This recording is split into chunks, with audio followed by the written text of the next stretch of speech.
Well, here at UNT, I've heard, you're so pretty for a black girl. I feel like it discounts me as a person, and then I feel like it discounts my race. I feel like you can be pretty just because you're a woman, or, you know, or all black women are beautiful, all people of color are beautiful, just the same as people that are not people of color. So for them to make that specific statement, that's what I'm like, what in you made you say that to me?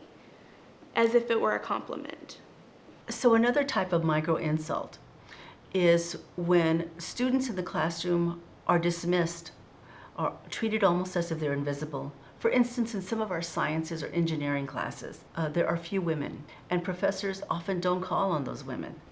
I had one instance in a statistics-based class where we were discussing something bell curve related, and he presented a question, and I don't remember exactly what the answer was, but I answered it, and he kind of doubted me, and he very condescendingly was just like, oh, okay, well, I mean, like, this is the best answer, but I guess your answer could be right. You know what, we'll ask, it was a grad student, and he was like, you know what, we'll ask Dr. So-and-so and see what he thinks the best answer is. And there was no apology or anything. He was just like, oh yeah, Dr.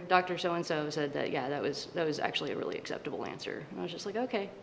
What else is he going to doubt me on, and when else am I going to be called out in front of 70 other people, you know, and have a weird exchange that makes the whole room quiet? Like, one of my science classes, my teacher had asked what I wanted to do, and I told the teacher that I wanted to be a psychiatrist, and immediately they're like, that's too hard for you, maybe you should try a different field, or have you ever thought about being a nurse practitioner? Nurse practitioners in psychiatry make pretty well, they make a lot of money too. Have you thought about that? Like, why go to med school?